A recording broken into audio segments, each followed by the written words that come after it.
Sacramento Kings. We'll have that for you as well. James Ham, BJ Armstrong was hired yesterday as the Kings assistant GM, or at least it was reported yesterday that he was hired or will be hired as the Kings assistant general manager. Of course, he played for the Bulls. He spent time with in various front offices. He's been an agent, and he was Scott Perry's podcast partner. Yeah. So there's I think synergy. all good relationships start with a podcast partner. I mean, that seems to be the deal, right? Sure. That's why I expect to join Doug Christie's coaching staff, since we were podcast partners at one point, even though I have no idea what I would do as a NBA assistant coach. Congratulations, man. That's good. No, I'm not joining his staff, but I really do like the BJ Armstrong addition.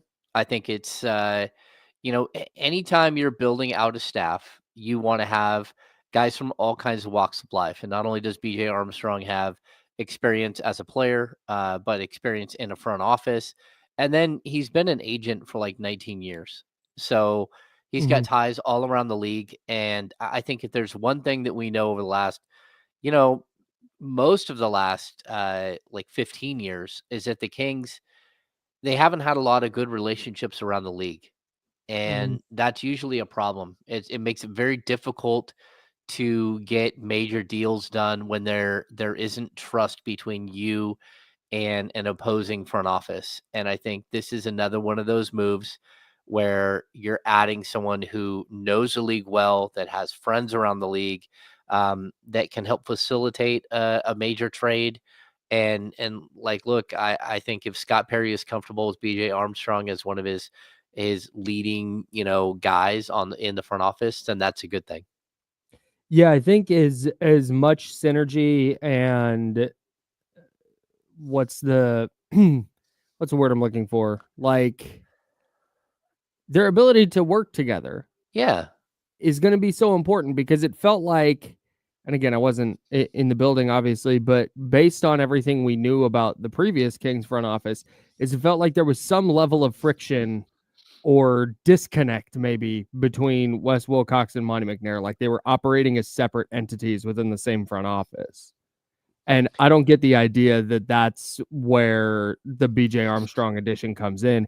It feels like he's more, it felt like it, and correct me if I'm wrong, please, from where I sit and from what I read and hear, it felt like Wes Wilcox was there to do the stuff Monty McNair didn't want to do as a GM, or maybe didn't excel at as a GM, whereas where it blurred the line between who was running the show. And this seems very much more like a healthier general manager, assistant general manager relationship. Yeah, that, and I don't think that Scott Perry is going to concede large portions of the job like Monty McNair did. And look, I don't think that there's anything wrong with the structure that the Kings had with Monty and Wes. As people, they got along really well, right? And even though it was a very odd pairing where you had two guys interview for a job, you gave one of them the job, and then asked the guy you gave the job to hire the other guy as his assistant without even knowing each other at all. That's strange. And that's not good business, just to be honest with you. It's not. But I had a conversation with Wes Wilcox one time, and he said, a third of the league really likes me, a third of the league we're fine, and another third of the league probably has a little apprehension, just from dealings in the past. And he said he thinks that that's healthy. And I, to a certain degree, I understand that, because you don't want to be just the person that everybody wants to go to for a trade, because that probably means you're giving away too much every time. Right. So I think the new structure that they're going to have here is going to be people who do similar roles, but just break things up a little bit differently. Like Wes Wilcox had a lot of power in the building, a lot. Yeah, he did. And Some might argue too much. Yeah, and I think that argument could be made that it was too much. I think that it's one thing to have somebody who's overseeing stuff and who is the direct contact So you're not dealing with every single one of these departments all the time. And we've talked about this in the past. It's more than just like going out and trading for players. That's Mhm. not just the job of the GM, right?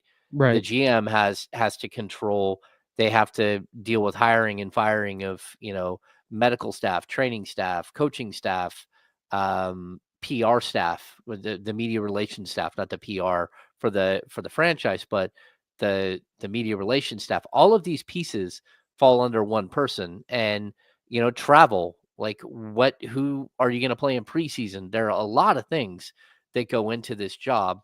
And so it is good to have somebody that you feel comfortable with, and Mhm. that's sort of your partner in doing all of these things, and also sort of that bridge. So if you do have somebody at the media relations staff that has some sort of issue, they go to they'll go to a guy like BJ Armstrong, and then he'll have the discussion with Scott Mhm. Perry, as opposed to Scott having to deal with so many things all the time. And I think it's the same thing with the coaching staff. That's why, Mhm. going out there and getting a really, really good frontline, um, former NBA head coach, lead assistant, is a big deal for Doug Christie. He needs a buffer between him and everything that's going on. So everything kind of gets funneled into one area and then disseminated to Doug in a way that doesn't overwhelm, because he has other things on his plate.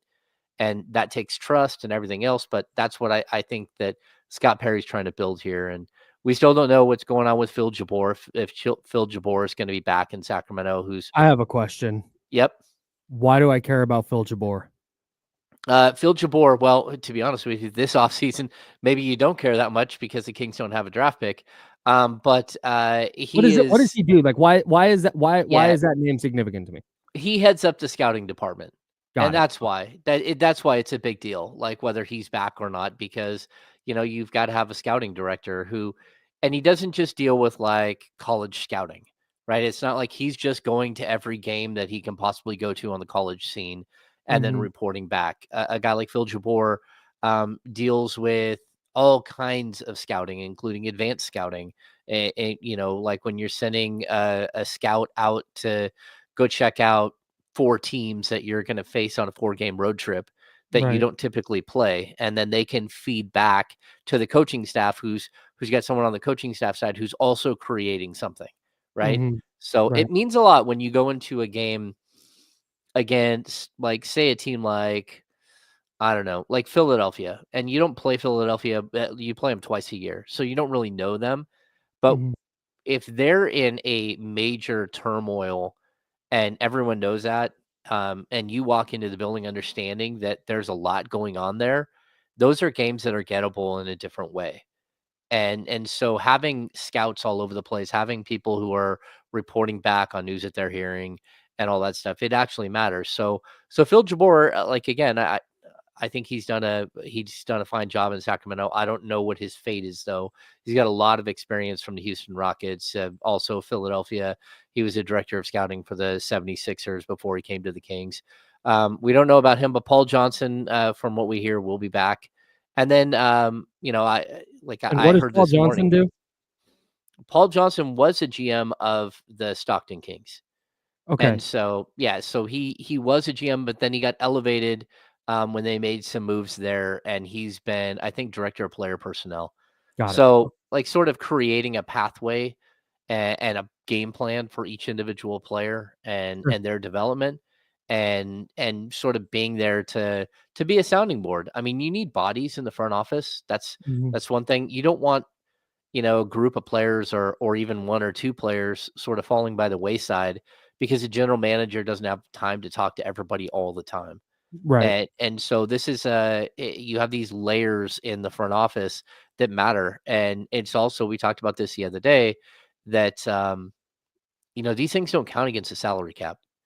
You want to have the best support staff possible, and that's for every level. That means that if you have a spectacular trainer that you want to bring in, that you do that you have the money to go do that, or Mhm. a frontline assistant. But also, like, when we start getting down to like the fifth and sixth and seventh assistants on the depth chart, like, that matters. Like, Yeah. somebody can come up with a really good idea that changes the course of a season. Yeah. And so you're hoping that they have, like, the bandwidth and the financial bandwidth to go out and get the coaches that they really, really need. So That's James Ham. I'm Kyle Madsen. We're the Insiders, sponsored by Jiffy Lube. Joe Brazil behind the glass. You had some. You were able to confirm some news this morning. The Kings front office. yeah, Alvin Gentry will be back, it looks like. And so for me, Can you that's share a more? good thing too. So like, look, this is one of those things where um, I think for the last handful of years, well, I mean, since Vivek took over the team, he's always liked to have a senior advisor, right? Mm-hmm. So it started out, it was Chris Mullen. Then we had the Joe Dumars era, the Vlade Divac era. Even right now, Vlade is still around as sort of a senior advisor. But Alvin Gentry is one of those guys that, number one, he's the coolest dude in any room, right? Yeah. He is a total vibes guy, right? Yep. The other thing is that he has an ability to get information that other people just don't. Everybody in the league loves Alvin Gentry. They all feel comfortable talking to Alvin Gentry. I've Mm-hmm. told you guys I was sitting on the court, sitting courtside one day talking to Alvin, and he goes, "Oh, hang on one sec." He walks out onto the court while while the Toronto Raptors are warming up to face the Kings, and he just openly has a conversation with OG Anunoby, a guy that the Kings realistically at that point would love to have had, and it wasn't tampering. It's just him going over and saying hi and having a conversation, and having somebody on your staff, on your front office staff, that can walk over and just literally break bread with anybody, but Mm-hmm. also who's been around the league, who knows a million different assistant coaches. So if you're thinking about trading for a player, you can have Alvin go call a couple of people that he knows and say, "Hey, why don't you give me a dossier on this player? Sure. Why don't you give me a dossier on this assistant coach? Sure. Tell me what you know." And I think that's the value of Alvin. Not only that, but I think he's a cooler head. Mm-hmm. That when Vivek Ranadive is frustrated with what's happening on the court, will sit down and watch a game with Vivek and Sure. just kind of be the calming influence in the room. So that to me is another big deal that Alvin Gentry should be back. One last thing here, and then we can get into some wild ass playoff games last night around the NBA. It sounds like now there's some uncertainty about Bobby Jackson joining the Kings. Yeah, I don't know how Where, much where does uncertainty. Yeah. where are we at with this? Okay, so yesterday, like, we talked about this on the show right at the 11 o'clock hour, Mm-hmm. and I'm hearing that Bobby Jackson is a coach of interest, right? That nothing is Mm-hmm. done, but that he's a name to look out for. The same thing with Mike Woodson. Mike Woodson hasn't been announced yet by the team, and not only that, but not confirmed either. Right. So that's a big deal. They're allegedly working on a deal with Mike Woodson. The Bobby Jackson stuff is weird because it sounds Very as if Bobby had no idea, and that the Philadelphia 76ers have not been reached for comment yet. I do know, like, I had some conversations yesterday within the organization, and nothing is like shored up on the coaching staff. You got Doug, and no decisions have been made on anything else yet, like 100%. And mm, so those things still have to be, the contracts have to be created, the I's have to be dotted, the T's have to be crossed. And until we see that, um, I don't know whether Bobby will be back or not. mm, But I definitely think that there's still a good possibility.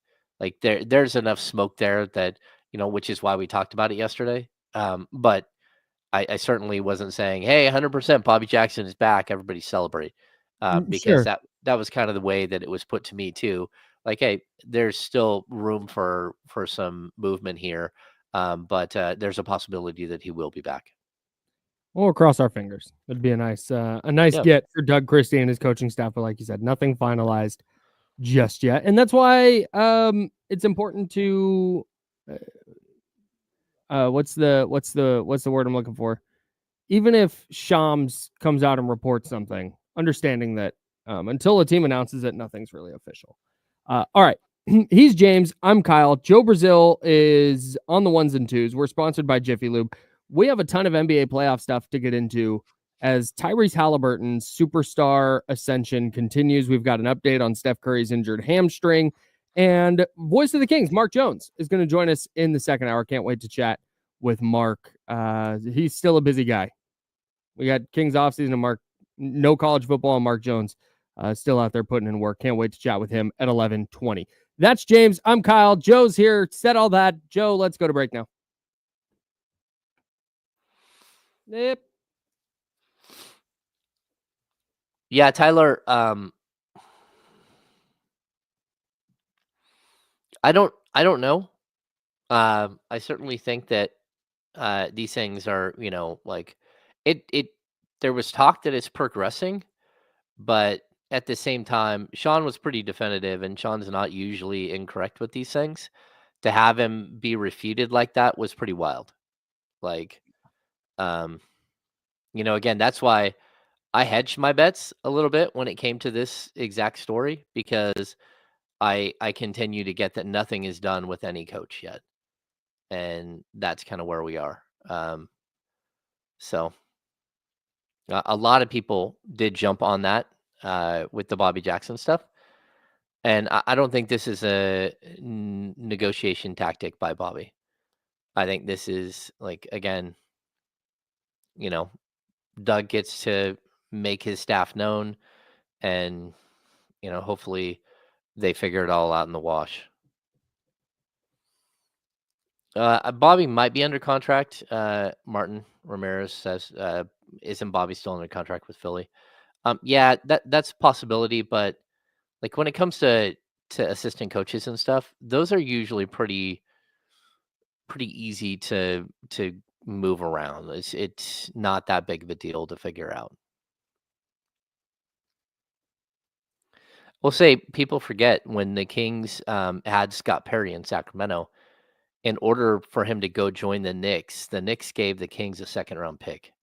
That's not what I'm saying is going to happen with Bobby Jackson, but sometimes there is compensation. I think the same thing with Chris Finch when he became the head coach of the Minnesota Timberwolves.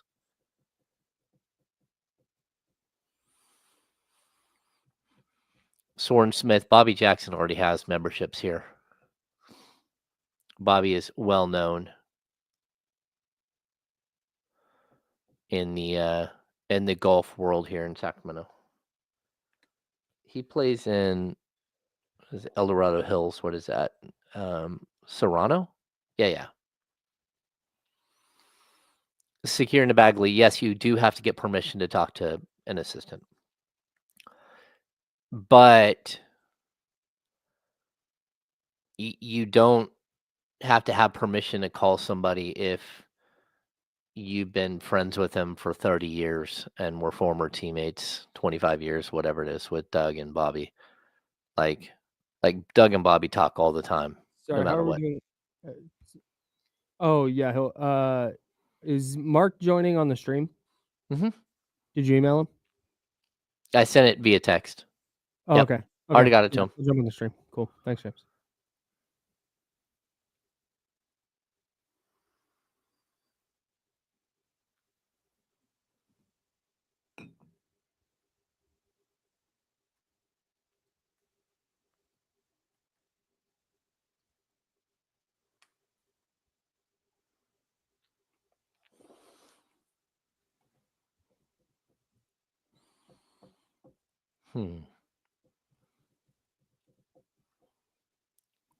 I like your polo today.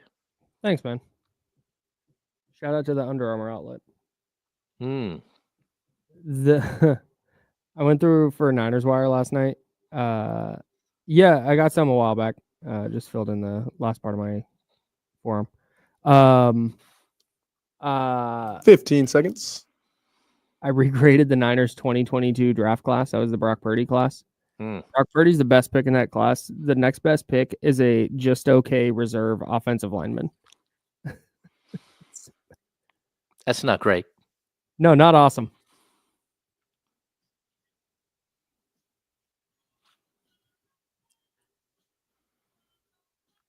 Now, back to the Insiders with James Ham and Kyle Madsen, brought to you by Jiffy Lube on ESPN 1320. Yeah, we were just talking just very, very briefly, and then we get to the NBA playoffs. But for a project I was doing for NinersWire.com where I write, I went through and regraded the Niners 2022 draft class. And had Brock Purdy not been the first Mr. Irrelevant to ever throw a pass in the NFL and be pretty good at it also, John Lynch and Kyle Shanahan would have been fired off the strength of that class. Oh, because if Brock Purdy was a normal Mr. Irrelevant quarterback where he's either on the practice squad or not in the league anymore right now, their best player from that class is Spencer Burford, who's a backup offensive lineman. Oh, that's not good. That's so bad. Really tough. Really tough for the head coach and GM. Yeah, really, really tough draft. Yeah, just brutal. But when you fall backwards into a quarterback, it can make things look a lot better. But anyways, I don't think we've had a boring night of NBA playoff basketball yet. I don't think we've had a single night. Yeah, I don't think there's been because every once in a while there'll be a night of playoffs where it's like 2 20-point games, whatever. Mm-hmm. I haven't had a single one of those. Last night, it looked like the Cavs, without Darius Garland, without Evan Mobley, without DeAndre Hunter, we're going to roll and beat the Pacers. The Pacers came back, but then Max Strus hits a big three, and they've got it at 7 with 48 seconds left. Oof.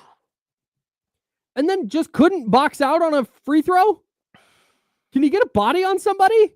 Got Aaron Nesmith with a big dunk off a putback off a missed free throw. And then Tyrese Halliburton, if you missed it, it's a 2-point game. 2-point game. 117-119. He misses the second end of a free throw, gets his own rebound, and instead of trying to quickly go back up with it to tie the game, this dude retreats out towards half court, gets one-on-one with somebody. I don't even remember who. Cooks him. Oh, it was Ty Jerome. Cooks him. Step back three, bucket. Pacers win 120-119. They steal both games from the number 1 seed Cavs in Cleveland. I have so much to take away from this. But the Tyrese Halliburton superstar leap appears to be happening. Because we know with Jamal Murray. Jamal Murray's never been an all-star. Jamal Murray is a pretty good player who has awesome postseason moments, and he's just built this career off of being awesome in the postseason as the number 2 to Nikola Jokic. The way Tyrese Halliburton steps up in these big spots in the playoffs, and particularly hitting the series ceiling layup against Giannis in the first round, deciding in that moment last night to retreat, to go shoot the game-winning 3 instead of just panicking and going up and tying it. I am very quickly having my mind changed on Tyrese Halliburton, who I thought might be kind of stuck in that, yeah, he's kind of a star, but he's definitely not a superstar. And do you trust him on a playoff team? No, he is leading a Pacers team that looks like it's going to go back to the conference finals for the second year in a row. The leap is happening. Yeah, the leap is happening. I think it's really interesting to watch too, because, with players like this, you want to see their scoring average go way up high, right? Mm-hmm. But I think Tyrese Halliburton is the closest thing to Chris Paul that we're going to see, moving forward. I know they play a different style, but still, the way that he orchestrates a game is probably the best in the league. Just his control of what's happening in the game. And when Tyrese was here in Sacramento as a young player, we saw him not only take, but make big shots in big moments. Mm-hmm. And you saw that he was a winner right away. Like everything that we're seeing from Tyrese Halliburton isn't really a surprise. He was averaging 14 points a game when he got traded or whatever. You knew he could average way more. He just didn't shoot the ball enough. Mm-hmm. And you knew that he could average a bunch of assists, but you also knew that that wasn't going to happen with playing alongside De'Aaron Fox, because they're splitting point guard duties. But to watch him take this ascension, It's fun to see because that's what the playoffs are about. And that's the value of the playoffs. That's why we always talk about like just how important it is for your team to get there and to Mhm. have these experiences because you never know what, we always talk like the cream rising to the top, right? Well, Mhm. sometimes you got to be in a big time situation for that to happen. And, Mhm. we've seen it with a bunch of players in the playoffs, whether, you mentioned Jamal Murray. Jamal Murray's always been a guy who, when the game is on the line in the playoffs, is tough. Yep. The other 82 games of the regular season, eh, he has some It should good be nights. He okay. has some good nights. Mhm. He's a 20-point per game scorer. I'm not trying to take anything away from him. But as far as point guards or shooting guards in the NBA, he's not in the top 5 at, either position, and he's probably not even in the top 10 in most people's rankings in either position. You get him in the playoffs, he's crazy good. You just look around the league and look at how we talk about Amen Thompson now versus how we talked about him before the NBA playoffs. Again, Cade Cunningham all of a sudden is taking the leap that we had hoped that we would see, and he's Mhm. becoming excellent. And that's something that, like, it's why the Kings missing the playoffs for so many years matters so much. I mean, Yeah. I would have loved to have seen what the playoffs would have done for DeMarcus Cousins. Like, Oh, it yeah. just changes your perspective on the intensity of the game, what it takes to get to the next level, how hard and how dedicated you have to be Yep. to go out there and to raise your game at every single level. And if you're always stuck at just the 82 game level, you don't get to face teams in the playoffs. You never really learn how much more difficult it takes and how much more dedication it takes to be great. And it's something that these teams right now are learning and getting at like the highest level. And I mean, this sounds really weird, but look at the ascension of Buddy Hield. Like, Well, what we're seeing right now is like it's crazy ascension for like a 31-year-old dude who's possibly like 37. It's also possible he's 23. We have no idea how old Buddy Hield is, no. but it doesn't change the fact that you're watching a player who, when pushed and forced to be something, is figuring out how to be that person, and it's Mhm. really cool to watch. 14 made threes for Buddy Hield is the most in a 2-game span in NBA playoff history. You saw that stat last night? Like, sure, man, why not? And he can't wear the right damn shorts to start the game, but uh, we'll get to the Warriors here in a minute. Steph Curry does have a grade 1 hamstring strain. His timeline for return is TBD. It sounds like maybe game 5 if they're lucky. My guess is they might be trying to win one of the next 4 and get him back game 6 because there's like a 3-day break between games 5 and 6. So maybe that's the goal. We'll kind of see, and maybe they'll adjust that goal based on how the next 4 games go. But we'll talk about that Warriors game in a second because just from the opening tip where Buddy Hield had the wrong shorts on, weird game. But I think it's impossible. You said a couple things. One, the Chris Paul thing, and this is weighted a little bit down because of Chris Paul's last couple of seasons where he's averaged 9.2 and 8.8 points a game. Yeah. But just to your point on this, Chris Paul for his career, now granted he's played 20 years. He's but played and started all 82 games this year, by the way, as a 39-year-old. Pretty incredible. 17 points, 9.2 boards, 17 points, 4.4 boards, 9.2 assists. That's Chris Paul for his career. Tyrese Halliburton for his career, 17.5 points, 3.7 boards, 8.8 assists. Like he is, and like I said, that's the points are weighted down some, but Chris Paul averaged 21.1 points in the 2007-2008 season and 22.8 the following year. He's never averaged more than 19.8. He hasn't gotten to 20 again. And Yeah, so I I mean, think you're right. I think Tyrese Halliburton might be that kind of player who is in that superstar tier, but he's never a top 20 guy in scoring. yeah, he's gonna be looked at. It's not only Chris Paul; I'd also put him in like the Steve Nash bucket. Sure. Like a Like, more just traditional point guard. yeah, just a true point guard. And Mhm. it's great to watch him work. And I think the funny thing is too, when he was drafted, we talked about this before, but like that's the lockout. Well, I mean, not the lockout. It's the COVID season, right? Mhm. It's where the league shuts down. right? Right. So I ended up writing like 23 mock drafts for that Mhm. season, and I watched so much game tape, Mhm. and you kept watching Tyrese Halliburton as a college player and thinking, you know what? If this translates, he's going to be incredible. Like Dude. he was but you always thought, okay, his shot looks a lot like Kevin Martin's shot. It's Mhm. awkward, it's unorthodox, it's weird. It comes from different angles. Mhm. Like everything about what he does offensively as a scorer is awkward. It's almost like wrong foot stuff, and it's just weird. And so you're like, okay, if that works, he was a great rebounder in college. You're like, okay, I don't know if that'll translate, but if it translates, you're looking at like probably a 15-5-5 guy.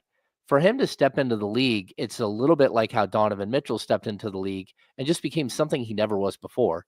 And that was like an elite point guard. Again, Tyrese Mhm. Halliburton's always had that skill as a point guard, but at the college level, I don't even think he was their starting point guard.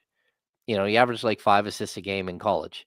And Yeah. so for him to take this leap and to be something that's so specific, which is a game managing point guard, Mhm. is really, really interesting to watch, like, his maturation. I don't wanna I hesitate to have this conversation, so I'm gonna really try and choose my words carefully here because Tyrese Halliburton and the Kings are and Domantas Sabonis are gonna be inextricably linked forever. Like, Mhm.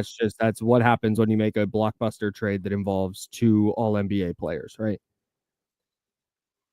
I don't wanna get into the, like, should they have done it, should they not, because when you just look at, what made sense for both teams at the time, uh, I I I I I guess it it it makes sense, like, why the Kings did that, and Sabonis has been super productive and, been an all NBA player. So, like I said, I wanna get away from the should they or shouldn't they or who won the trade, who didn't win the trade.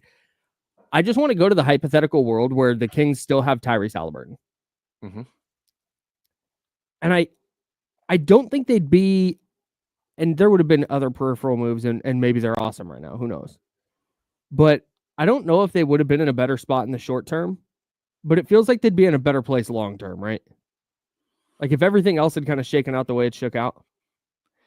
Yeah, there's very few times you see both teams win a trade. Yeah, And I right. and I thought that that's what this was.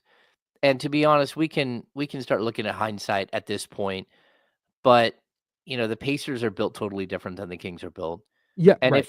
if the Kings would have done basic maintenance over the last 2 years, this would not they would not have had the sharp drop off That's it. that they did.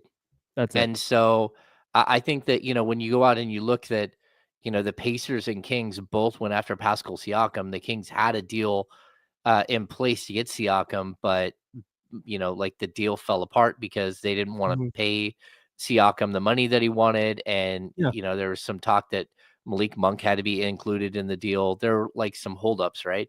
But at the end of the day, the Kings didn't make that deal. They didn't Mhm. make the deal that sort of would have changed their trajectory and added another star level player. We always talk about, like what would you look like in that situation, but like De'Aaron Fox, Keegan Murray, Domantas Sabonis, and Pascal Siakam starting for the starters starting five would have been remarkable. That would have been a Mhm. spectacular starting five, Sure. and it just didn't happen. And so it's really tough to go back and just analyze a trade and say, oh, it's there's one winner now and there's not another winner. I mean, look at Tyrese Halliburton's stats. It's not like he's pushed himself into the MVP candidate range. Mhm. Um, he's just a really good player, and he's been Mhm. really, really good in the playoffs, and he's going to continue to be a really good player. But so is Domantas Sabonis, man. The dude's won 3 straight rebounding titles. He's been your offensive hub. He's averaged 19 points and 13 rebounds and 7.5 assists, whatever it is, as a member of the Kings. Like, there are a lot of good things that have happened here with Sabonis as well. And let's not forget that with Sabonis, he snapped a 16-year playoff drought and took a leap, like an 18-game leap in the standings.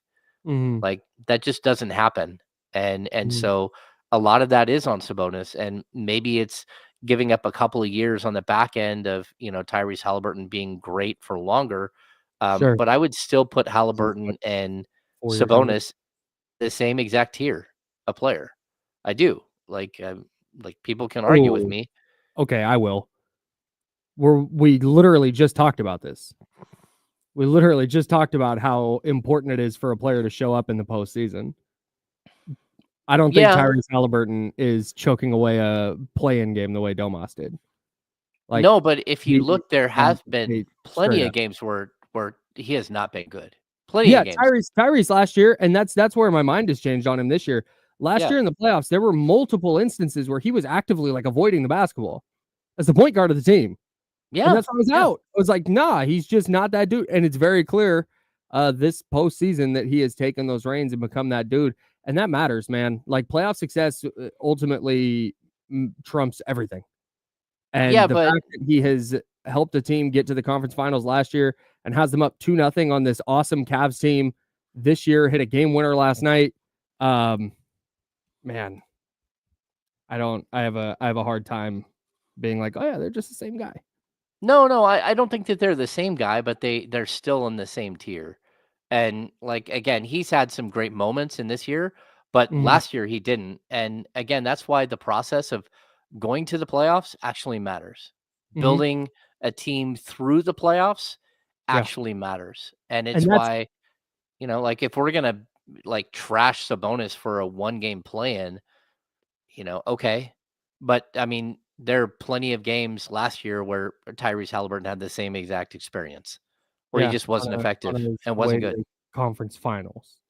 Well, yeah, but I don't know where it's anyways, look, we'll talk in circles all day. The bottom line is, and somebody, Security Bagley said this in the chat, in the chatty house, and this is what ultimately matters.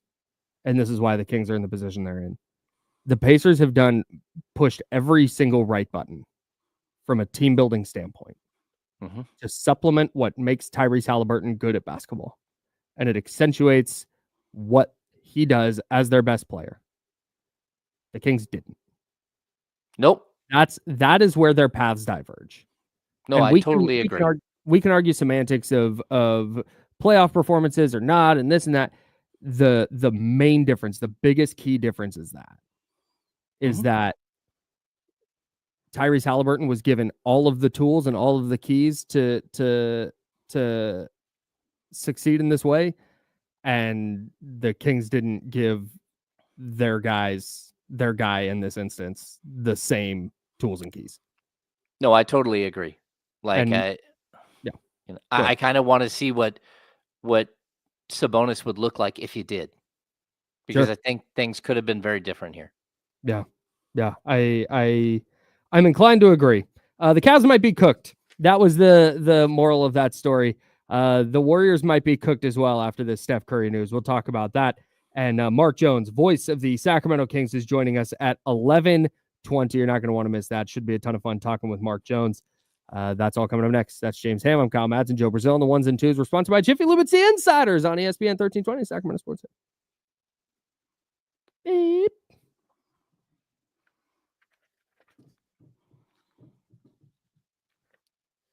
Trying to figure out what we're gonna.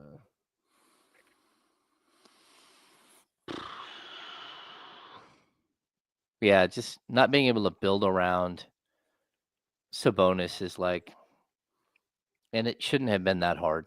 I mean, just realistically. Weird non-commitment. Very, very strange. The league is like 100% like situational. Whether you make it as a player, as a first round pick, whether like there are some players that transcend that for sure, but it is almost situational. Do you know who a perfect example of that is? What you're talking about? Draymond Green. Yeah. Draymond Green, I think, would have had a long NBA career and he would have been fine as a player. Like, he's just too smart. He would have figured it out, and he's just so good defensively. But he's going to go to the Hall of Fame because he got drafted to a team that had Steph Curry and Klay Thompson that then went and picked up Kevin Durant. Like, that's all situation. If he got drafted by the Pistons, he's not going to the Hall of Fame. Yeah. Mark, you keep asking this honest question. How is Mark the voice of the Kings when he calls other teams' games? Like, he still, I think, calls more games than anyone else as a play-by-play guy. And, like, he's, for me... Do you get jealous when he's on the national broadcast, Mark?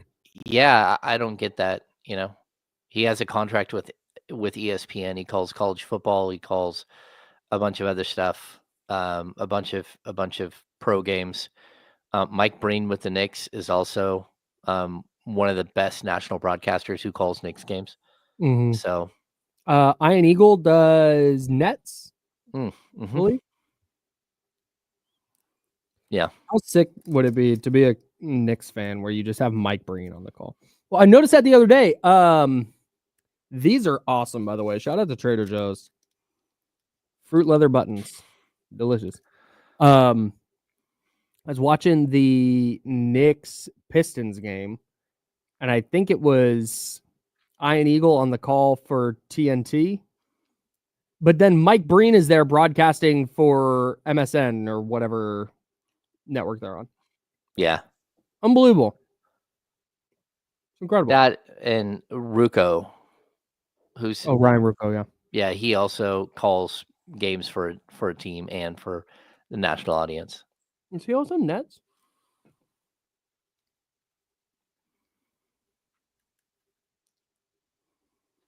Maybe Ryan Rucco's Nets. Yankees and Nets on the Yes Network. Is Iron Eagle not with the Nets anymore? Oh, he also does Nets. Okay. Yeah. Tom, this doesn't really affect negotiating power or leverage of the GM, just to be honest. Like, did Vivek have a major hand in acquiring Zach LaVine? Sure. But that was from a crippled front office at that point. I thought Noah Eagle did Clippers.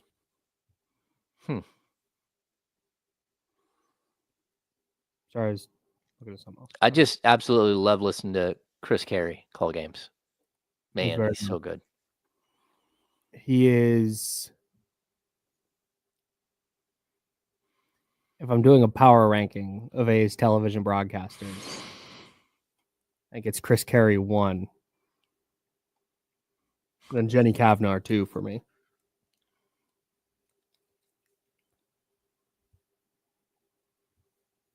Yeah, dude. When Noah did the thing, I think it was during a Christmas Day broadcast, maybe, where he did an argument between him and his dad and what it sounds like, because he sounds so much like Ian. Oh.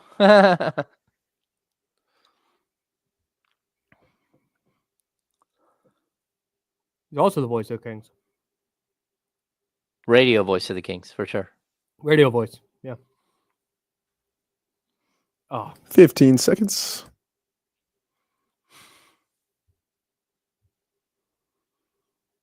Dwayne Wade was really good as a color analyst on the Olympics, by the way. How is he not a color analyst somewhere? I think he's popping up on one of the new ones.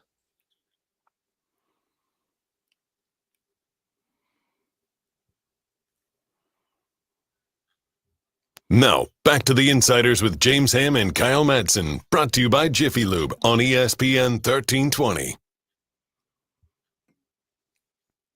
Television voice of the Sacramento Kings, Mark Jones, going to join us at 11:20. Joe Brazil behind the glass. I'm Kyle Madsen. That's James Ham from the home studio today. Shout out to Trader Joe's leather fruit buttons, man. Or fruit leather buttons. Those are delicious.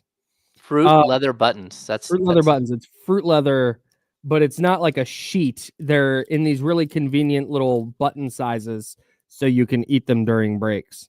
Oh. Yeah, they're probably about the size of a silver dollar. No, smaller than that. Bigger than a quarter. $50? Maybe $50 size. Yeah, probably about $50 size. I haven't seen a $50 in years. I remember I used to get so stoked when I get a $2 bill. Oh, come on. I'd get so fired up. I think I have one in one of my books somewhere, like stashed, and I'm like, this is gonna be worth something someday. Cash Creek gave me a $50. Shout out Cash Creek. Nice. There you go. Oh, there we go. Warriors 99, Timberwolves 88 to open that second round series. The news, the story of the game, though, is of course that Steph Curry pulled up lame with a hamstring injury in the second quarter. Still finished with 13 points. It was kind of jarring watching him play a really good Timberwolves defense and find space to shoot after playing a Rockets defense where they were just suffocating for 7 games. Yeah, just totally different. Extremely different. He had 13 quick points, suffered a hamstring injury. Shams Charania reporting it is a grade 1 strain and that they don't have an official timeline for return yet, but it sounds like they're hoping for game 5. I would be pretty shocked if it's game 5. Yeah, I mean, look, I saw a report today too that this is the first muscle pull that Steph's ever had as a player, which is crazy. I mean, he's had the ankle, and then he had that really weird knee connector issue that was like almost like an unheard of injury that became a problem. But to have him to not know what his pathway is for recovery for a muscle strain because he's never had one before. It's pretty remarkable. I mean, especially for a guy who's been in the league since 2009, 2010. Yeah. That's just absolutely crazy that he hasn't had a muscle pull in all that time. Yeah, it's a testament to the shape that he stays in because of how much he runs, but it's also when you're 37 years old and you go through a grueling 7-game series and then you have to play the 2 nights later after game 7. This is kind of the perils of that. So Golden State plays tomorrow. They're every other day until game 6. So game 5 would be Wednesday, May 14th. That would be 8 days removed or 7 full days removed from the injury. My guess is they're hoping for game 5, but game 6 isn't until Sunday, May 18th. And if they win one of the next 4, my guess is they hold him out until game 6 if they can. And if he's ready by game, he might not be ready by game 6, in which case this is all moot. Yeah. But my guess is that's kind of their plan right now is, all right, they have 4 games to win 1 and force a game 6.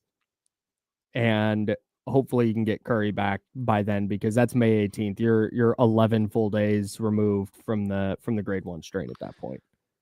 Yeah, I think it's interesting too. Like when we were discussing this series coming up, like one of the major points that you made was that, oh, well, like how are the Warriors going to hold up when it's every other day? And right away we see what that looks like. Yep. It's unfortunate, but it's like we talked about, was it this year or last year where the Kings had the most ridiculous, like 8-day stretch or 10-day stretch where they played so many games and most of them were on the road. And I just kept saying, like, I've never seen anything like this. And then coming out of that, we start seeing injuries, like boom, boom, boom, like injury. There's nothing you can do to maintain somebody's body over an 82 game schedule when all of a sudden you get, you're 55 or 60 games into a schedule and you get hit with this, 7 games and 11 nights or something. Like players just can't recover, and some can, and some put in the work to make sure that they recover. But others, like, it doesn't matter how much work you put in. I know how much work Domantas Sabonis puts into his body, but you take a bad step and you roll an ankle, and don't think that that's just because you took a bad step. It's because your body's not 100%. And it's tough, but hopefully Steph is back on the court quick because that series looks like it could be a lot of fun. Yeah, potentially for sure. The Warriors win 99-88 last night. Weird night for Minnesota. So if you're a Timberwolves fan, you're probably feeling pretty good today. Because without Steph Curry, Golden State can't score. Like that's just unless Buddy Hield is going off from 3. Draymond Green hit I think 4 threes last night, which is atypical for him. Minnesota went 5 for 29 from 3, including 0 for 15 in the first half and 2 for 21 through the first 3 quarters. Anthony Edwards had 23 points. He hit 1 jump shot. And I thought Minnesota, because the Warriors came out hot, I thought Minnesota eased up after Steph went out. Because Golden State was starting to stretch the lead. Steph goes down, and then they really stretch the lead to 20. They get it higher than 20, maybe 22. But they really like stretch this lead out. And I thought Minnesota thought Golden State was just going to punt, and then they just never did. They just kept scratching and clawing and fighting and figured out a way to win. But if I'm Minnesota and I'm a Minnesota fan, I'm not super concerned, despite losing game 1 where Curry played only a quarter and a half. Yeah, it's certainly not time for the panic button for Minnesota, but very specifically because Steph is out. Yeah. And, I think that if you're going to game plan for Buddy Hield, if you're going to game plan for Jimmy Butler, you can start to make life a lot more difficult. It's just a different world when you're chasing Steph around screen after screen after screen, and your entire focus is on that one player. Now you shift, you have time to develop a game plan that looks like, something without Steph Curry, and you're just hoping that Buddy Hield turns into a pumpkin. Buddy Hield has had a very, very strong playoff run. After certainly the last couple games. Yeah, well, in the last couple of games, hasn't he had 2 good games and then 1 really, really bad game where Kyle made a tweet? Like, you just don't know what you're going to get from one night to the next with Buddy. And I think that's going to be the biggest problem. That that they're in a spot. This is the worst news for Golden State. That they're in a spot where we're talking about, well, if Buddy Hield can just stay hot. And like maybe we talk about this all the time with Buddy, right? It's not the ceiling. The ceiling for him as a player is crazy. And from a volume standpoint, he's one of the best 3-point shooters of all time. Yeah. He'll go down as probably top 5 in 3-point makes of all time. Yeah, when his career is done, he'll get passed and all that. But when he's done, that wouldn't shock me one bit if he finished in the top 5. The problem is not, oh, hey, because if you told me, James, if you said, hey, I went to the future, Golden State got through 5 games, up 3-2, and Buddy Hield just went nuclear in 2 of those games to help them get a win, I wouldn't be like stunned. The problem is he might dribble a ball off his foot or go 0 for 8 from 3 the next game, or wear the wrong damn shorts. Or just not play defense at all. Like, I've seen that, Buddy. He's been great defensively. I know. It is, but I mean, yeah, does he all of a sudden fall asleep on that end and give up a couple of back cuts, and all of a sudden Steve Kerr's taking him out? That's the question with Buddy Hield. It's not how hot can he get. Speaking of shorts, if you missed it, and if you did because you were locked into the Pacers-Cavs game, I don't blame you one bit. The Warriors and Timberwolves tip off. They play a couple possessions. And then all of a sudden, mid-Warriors possession, there's a whistle and play stops. And everyone's looking around like, what's going on? And then all of a sudden, the camera cuts to Buddy Hield, and he's wearing warm-up shorts. The Warriors were black last night. The warm-up shorts are black, but they say like Golden State Warriors on the leg. Very clearly not game shorts. And so they stopped playing. I'm like, oh, the Warriors are going to have to burn a timeout. Buddy Hield's going to have to go. Random, whoever, Jonathan Kuminga or whoever is going to have to come off the bench, and they're going to have to play. No, they stopped the game so Buddy Hield could go to the locker room and change his shorts. And the Warriors were assessed a delay of game. Of course. So if they got another one, it would have been a technical. And here's what Buddy Hield after the game. Whoever give an award to whoever sent Jimmy Butler and Buddy Hield to the podium together. Here was Buddy Hield's answer. Here's Buddy Hield's answer when, salute to Raymond Ritter, when he got asked about the shorts incident. So but you had another good game, man. Except for that stupid thing you did at the beginning of the game when you have on the right shorts. It's not real Robin and or Batman like. Buddy, what happened with the wardrobe malfunction? Jimmy switched it out. That was Jimmy's fault. Okay. Jimmy switched it out. And that's what happens. I was looking for my shorts, and I thought it was right. When he said, "Yo, put these on," it was right. And that was good. That's what you're going with. Yeah, I'm going. Jimmy is Jimmy's fault. His locker's next to my locker. I was looking for my shorts. He said, "Yo, why can't I have my shorts?" Oh, I see there. And I put them on, and it looked just alike. And after that, I got a fine for it. So it's cool. It's Jimmy's fault. Blame Jimmy. Jim, I mean, obviously, there's always so much responsibility on you, but when you see Steph go down, Responsibility in the shorts too. Like I'm telling you, responsibility on him. He's not doing his job. We buy that?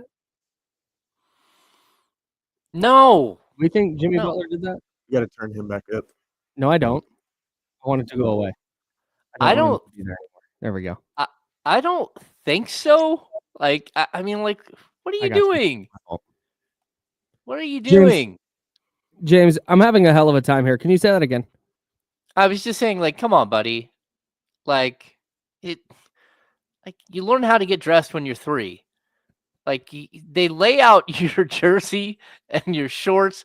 They're literally all hanging in a locker waiting for you the entire time. Brutal, dude.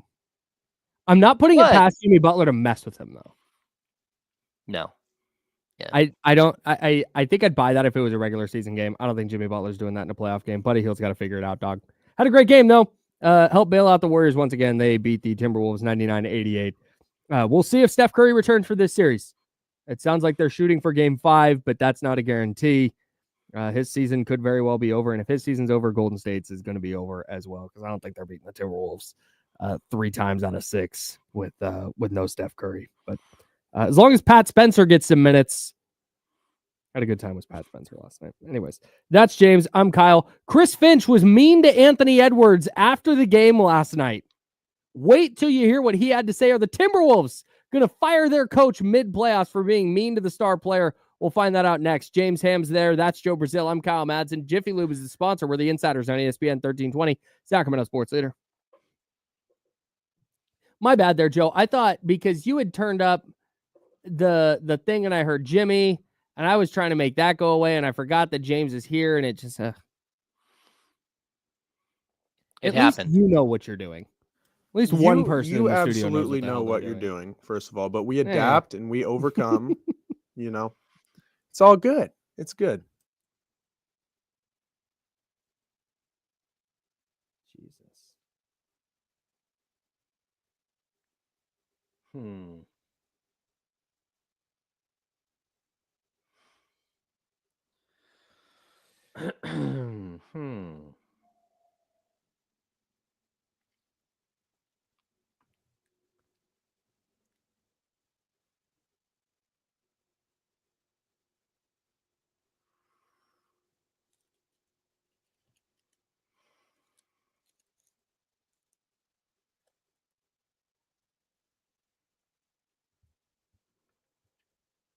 This is it, bro.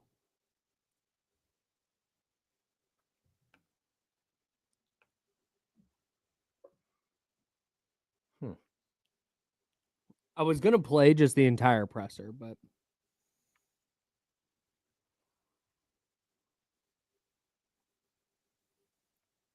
was a lot. It was like 5 minutes. Oh, no.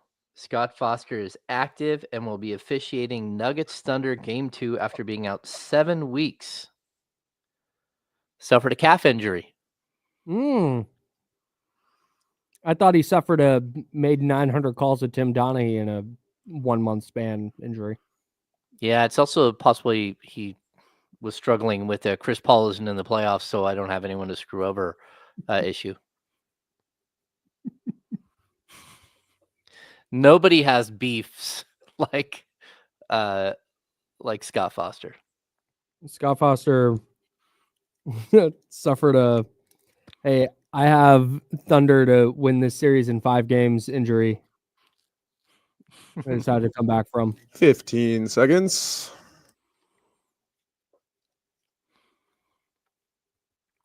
bet.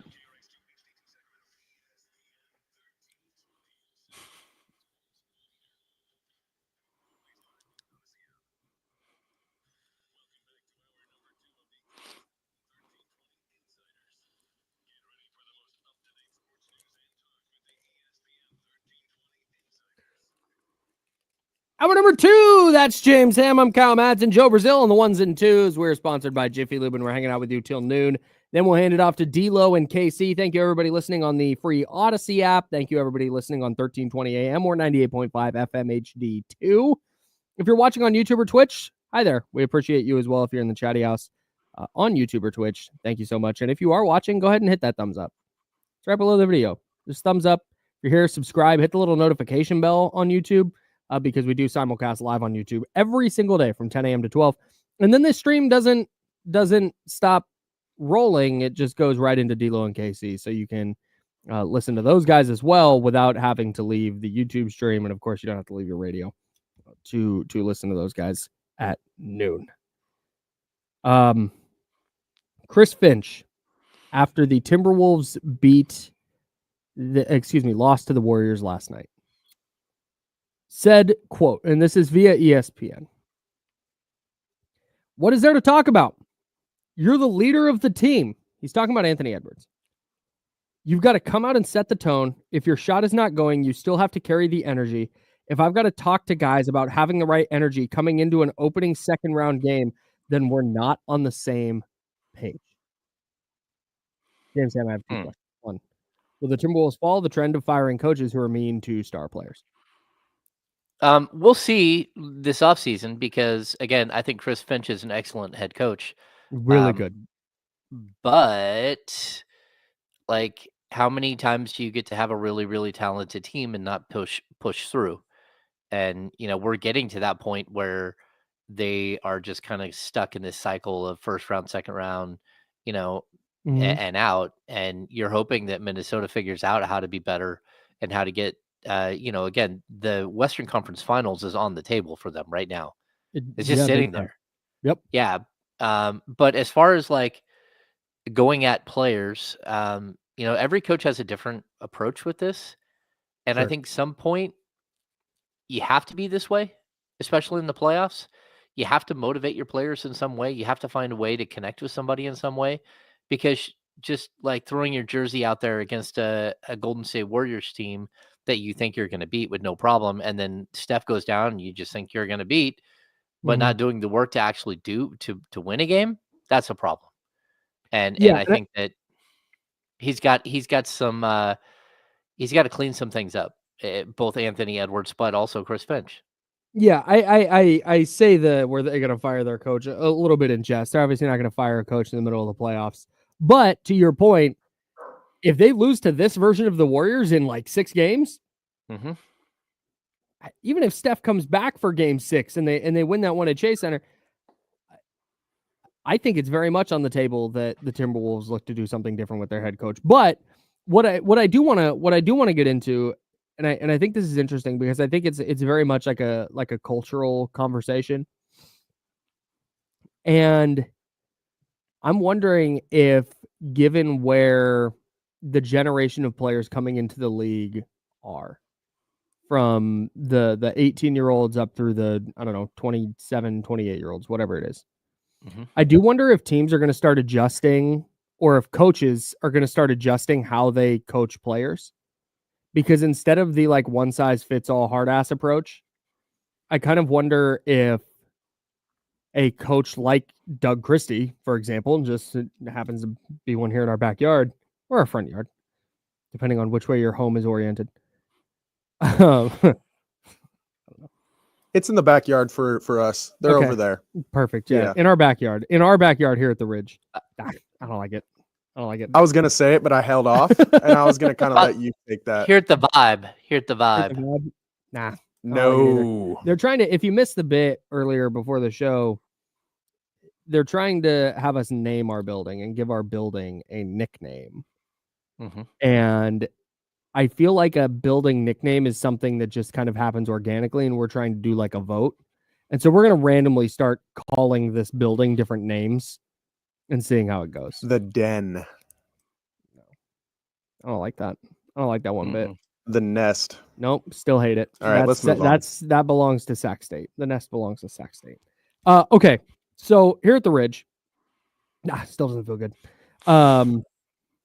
Doug Christie, back on track. Here we go. 3, 2, 1. We'll cut all that in post.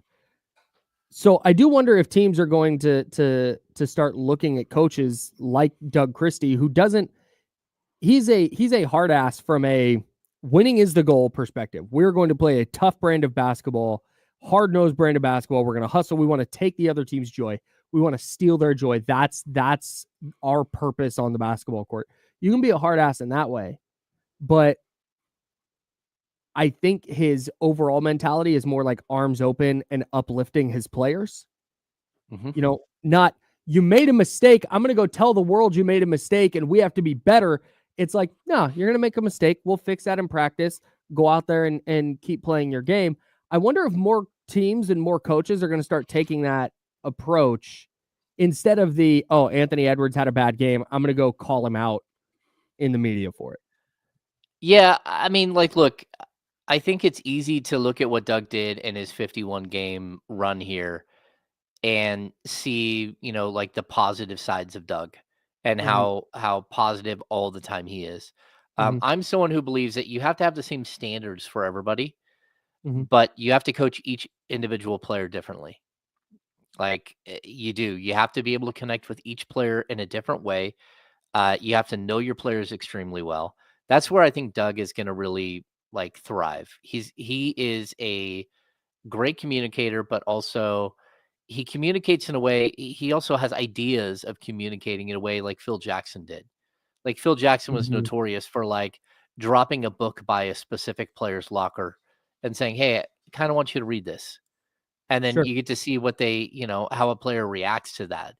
And I think that's how Doug is going to be. I know, years ago, Doug brought the art of war to DeMarcus Cousins because realistically, DeMarcus he needed to understand that winning a battle isn't always. A lot of times, when you win a battle, you lose a battle. And you have to understand that there are other ways to get your point across and to your messaging and everything else. And it was just a subtle way of Doug trying to help. And so, look, I think that works, especially when you're on a 51 game audition.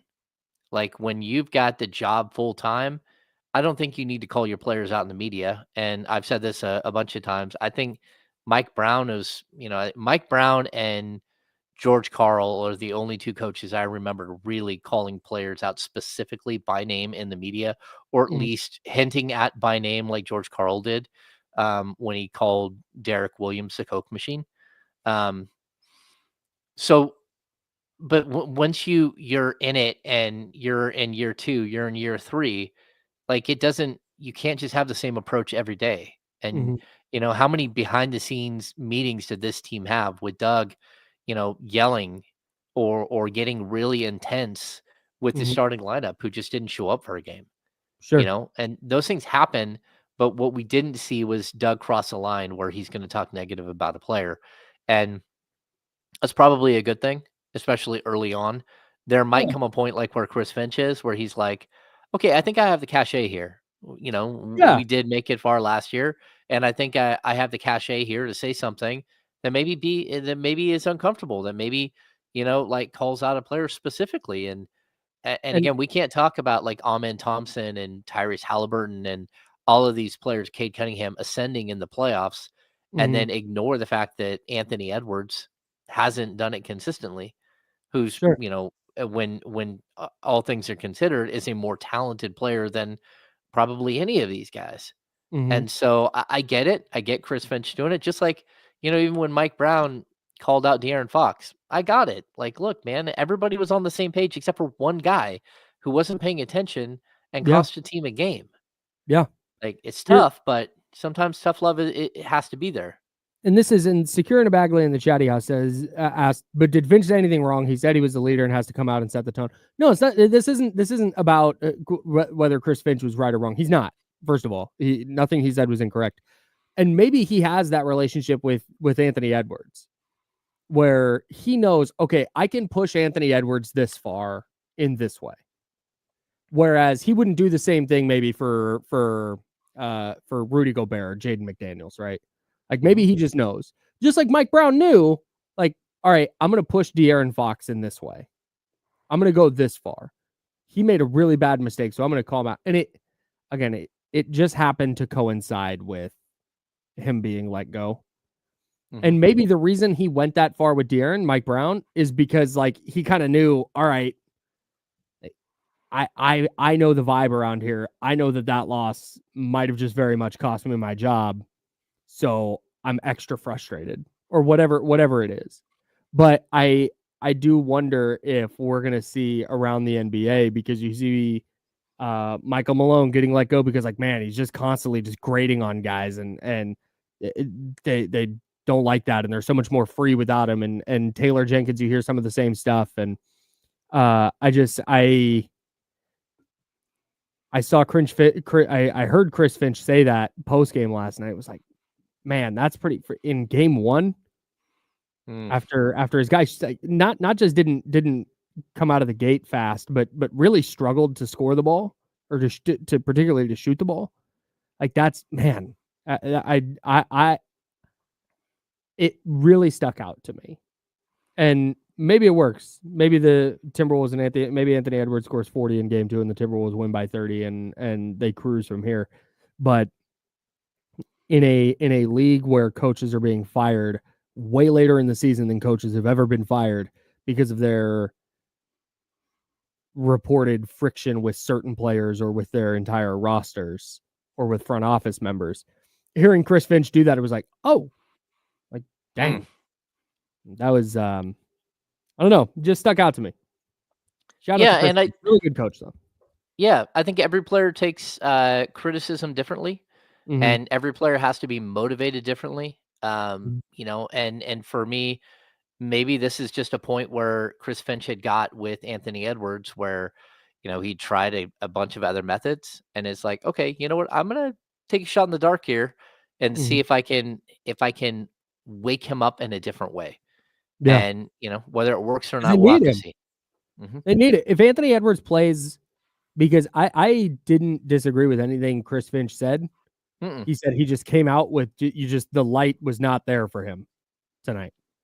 And maybe he thought, maybe it was because they finished their series in 5 games. Golden State had a 7-game series. They've been off for a while. Maybe it was just a general malaise. Maybe they thought they were going to throw their jerseys on the court and win the game.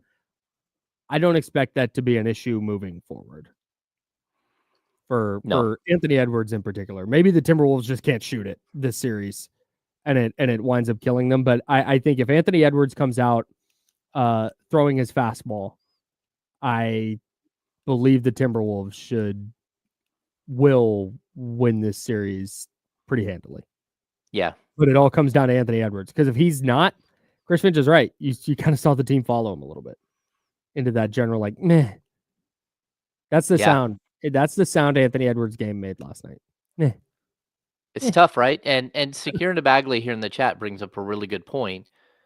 Steve Kerr called out Anthony Edwards in his pregame, in his pre-draft workout, and said he just doesn't look like he's taking it serious.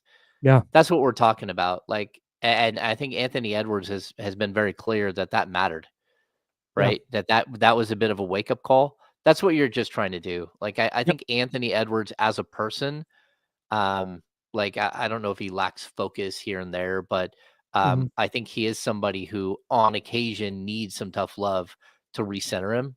And that's a good thing. Especially after a long time off. Speaking of Steve Kerr, I meant to bring this up earlier. He gets a lot of grief from Warriors fans, Jim Park. And I thought he was awesome last night. There's a lot of times where it's hard to notice coaching in the NBA, particularly at this level, when it's like, man, you know what? Best player on best player. It's going to be really close. It might come down to who makes shots and who misses shots, and rotations are pretty much set, and you're shortening your rotations. The Warriors played like 12 guys last night, and it seemed like every button Steve Kerr hit was the right one. He was really effective using his timeouts because Minnesota went on a couple of different runs. I was really, really impressed with the job Steve Kerr did last night. And I just wanted to say that. Anyways, he's a great coach, man. Shout out to Steve Kerr. And shout out to Mark Jones, the television voice of the Sacramento Kings. He is going to join us next. We'll talk about this Kings offseason. We'll talk about some of the stuff that has happened, some of the stuff that might happen. Can't wait to talk with Mark Jones and also what he's got going on. One of the busiest guys in television, and he's going to join us next on The Insiders. We're sponsored by Jiffy Lube. This is ESPN 1320, Sacramento Sports Center.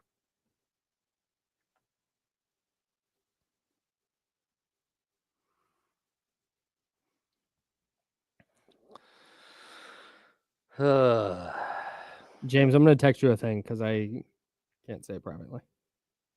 Okay. It's about something entirely unrelated to the radio program. Okay. My sleep score last night per my ring, my Aura ring, was a 46. I don't know what that means. Out of 100. Ooh. Yeah. Really? Yeah, like couldn't breathe, kept waking up.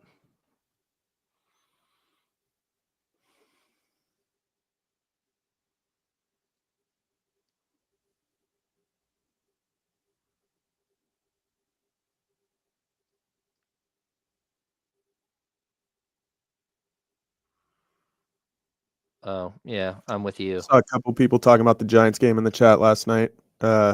Dude, very exciting game. They scored 9 in the 11th inning. Most runs scored by a team at Wrigley Field in extra innings. So it kind of seemed like a cherry pick stat, but when I thought about it, it's a pretty cool stat. Wrigley Field's been around for a long time. So Ryan Presley didn't get an out. Oh, I He believe gave up that. 9 runs without getting an out. Yeah, it was awesome. I was like, dude, That's there's crazy. we're at 9 runs and there's no outs. I was loving it. It was amazing. Except the A's have blown 2 late game leads in the last 4. Man, they could easily be a little bit higher. Oh yeah, Mark Jones. And he's changed his name again. Old J Street in the building. What's I'm up, making man? sure you guys are paying attention, okay? Just so you know, Mark, real quick, we got about a minute and a half left in the break, but you were live on the stream. So if you're going to talk trash about college coaches. He can't hear us. He can't hear us. Oh, you can't hear us yet? I think his audio just went out. This happened last time too. Okay, he can't hear us. Tell him to leave the studio and then come back in. Okay.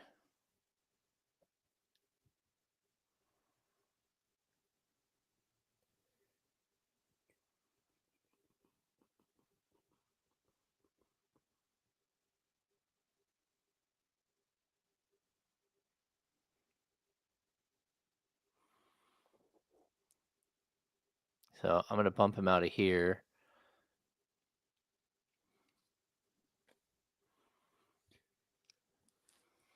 Okay, there we go. Cool.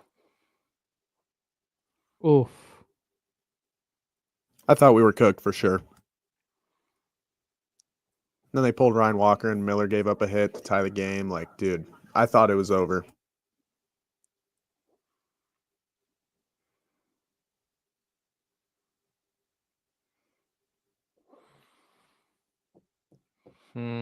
Oh, there he is. Can you guys hear me now? There we go. 15 seconds. Can you hear us? Not always there when you call, but always on time, James. Perfect. We're coming back in 5 seconds. My man.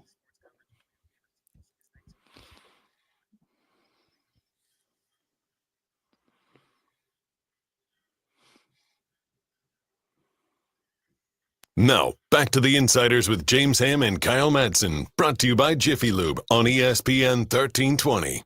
And James Ham, Kyle Madsen, and Mark J. Street Jones, the television voice of the Sacramento Kings, can't hear us. That's fine.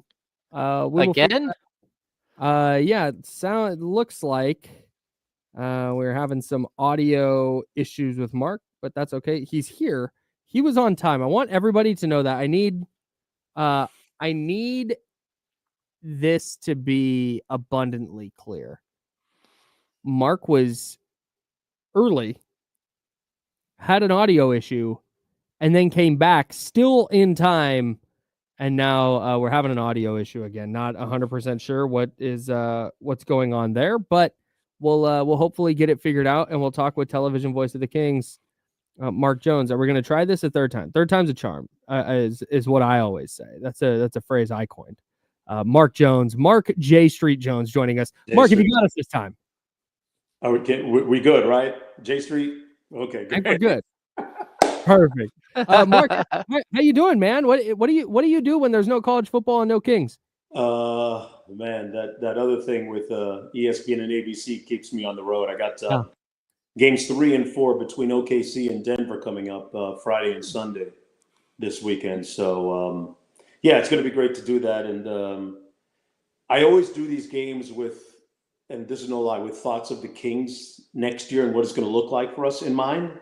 You know, with Doug, with the new front office, with Scott, and with BJ and calling the shots now. So yeah, there's a part of me that's kind of projecting for next year. So yeah, I'm keeping busy doing those games, and depending on how many game 6s there are in the around the association in our programming at ESPN, I could be anywhere this weekend.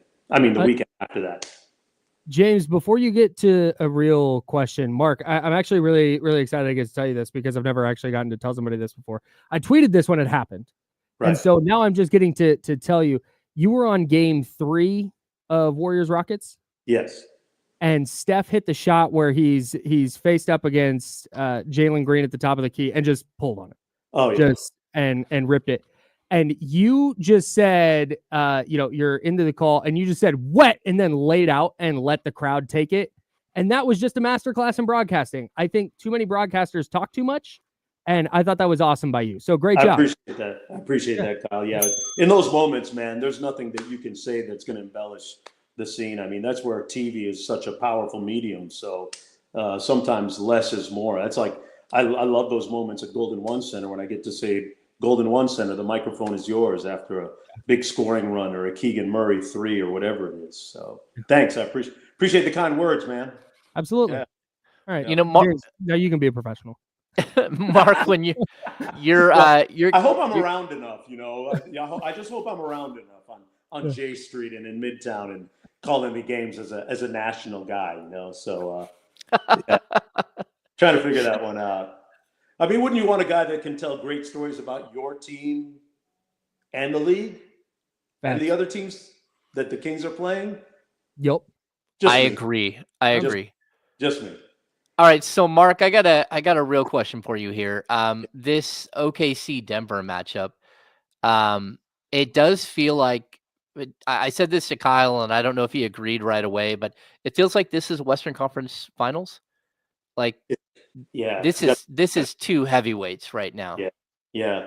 Now I know Minnesota would take exception to that, especially looking at the fact that they've dog walked Denver the last few times they played them. I think they've beaten the Nuggets 6 times in a row. Yep. And everybody remembers the 20-point comeback in Denver in the conference semifinals last year. But I agree with you. When you look at Shea and Joker and the seasons they've had, the 2 MVP candidates, team that won 68 games during the regular season against the champs 2 years ago, it really does have a major showdown feel to it. And I wouldn't be shocked that the winner of this comes out of the Western Conference, still.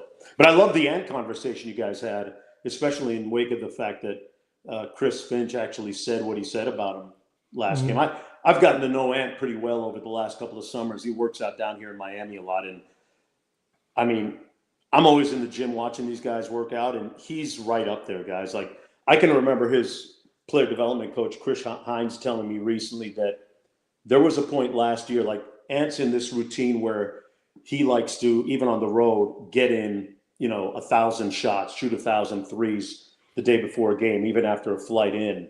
And they were in San Antonio, I think he told me. And, the Spurs practice facility was unavailable for whatever reason. The facility that they thought they'd be able to get was closed. And Chris Hines told me that he and Ant were driving around in an Uber for half an hour and finally ended up in the basement of a church gym getting up shots that night. So that really speaks to the dedication of Anthony Edwards and just how far he's come, especially with the 3-point shooting, Mark Jones, television voice of the Sacramento Kings, joining us. Man, I was you're on game, you said 3 and 4?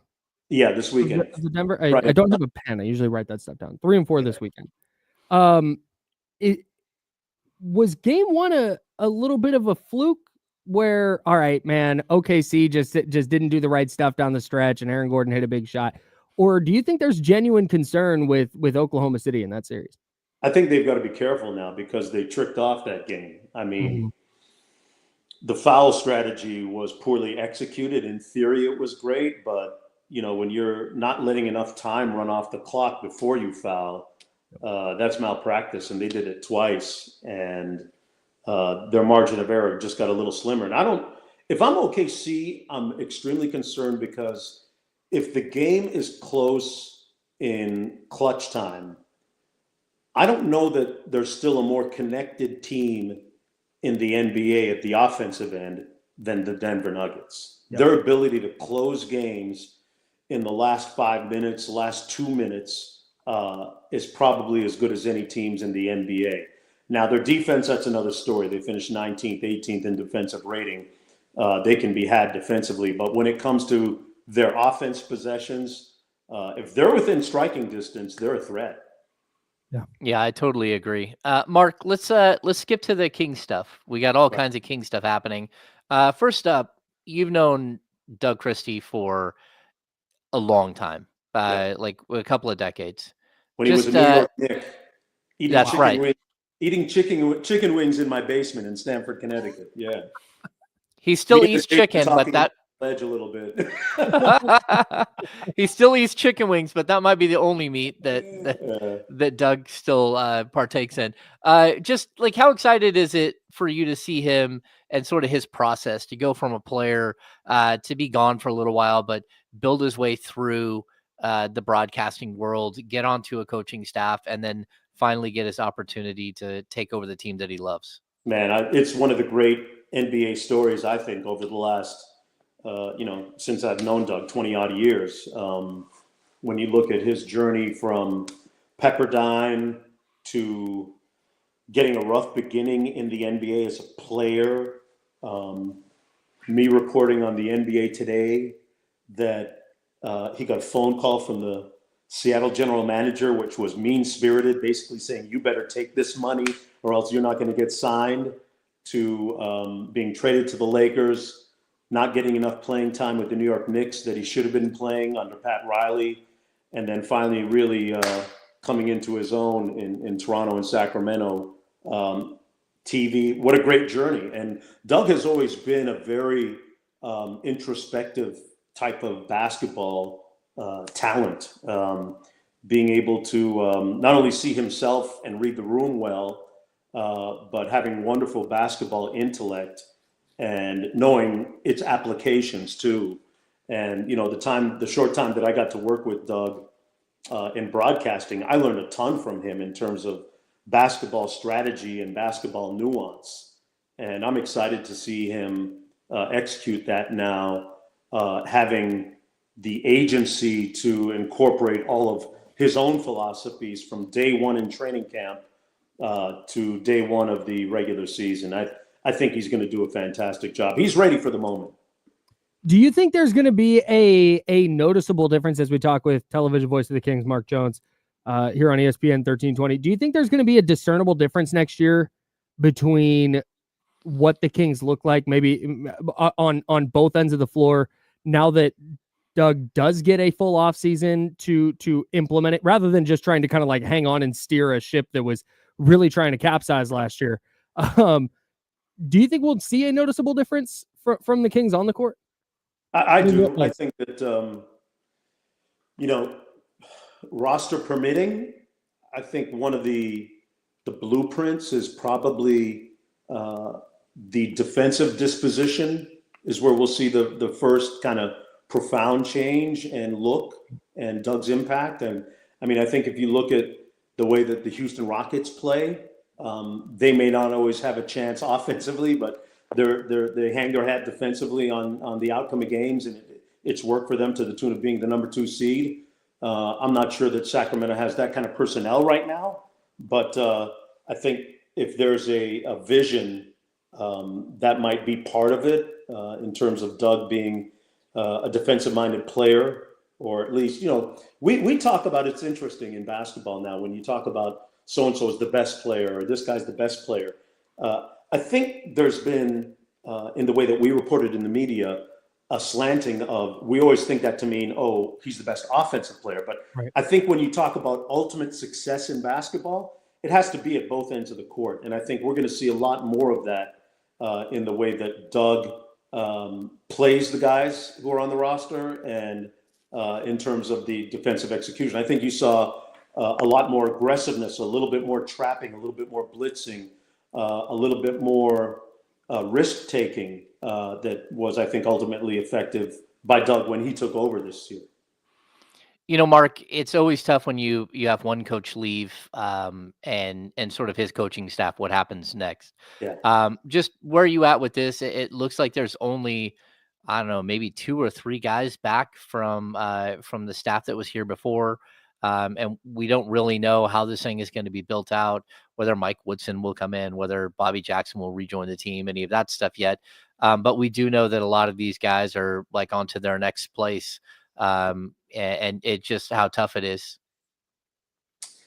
Yeah. I know that Doug is probably looking forward to starting with a fresh slate with his guys, that he's aligned with Scott Perry and BJ Armstrong. And, you talk about the vertical and horizontal alignment. I think that, Scott has talked about his background with Doug, and I'm sure that they've vetted out some of the tangible things that they want in players and their tangible philosophies and even some of their intangible things. So, I think when we look at whoever lands on the bench, there's going to be a kind of a uniform philosophy, right? And there's going to be some experience there because Doug is going to be a first-time head coach per se.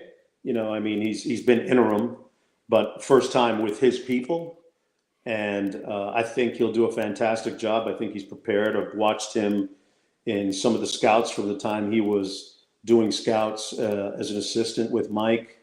And I watched him closely in Summer League last year as the head coach, and he's prepared for this moment. And Doug has great relationships around the NBA too, and I would expect that kind of relationship clout will bear fruit on the bench and ultimately with the players and ultimately with victories next year. Talking with Mark Jones, television voice of the Kings here on ESPN 1320 Sacramento Sports Leader. You mentioned having clout around the league and relationships around the league. That's something we heard a lot with Scott Perry. How much of an impact can that have in the front office going into a year where we might see some significant changes for the Kings roster?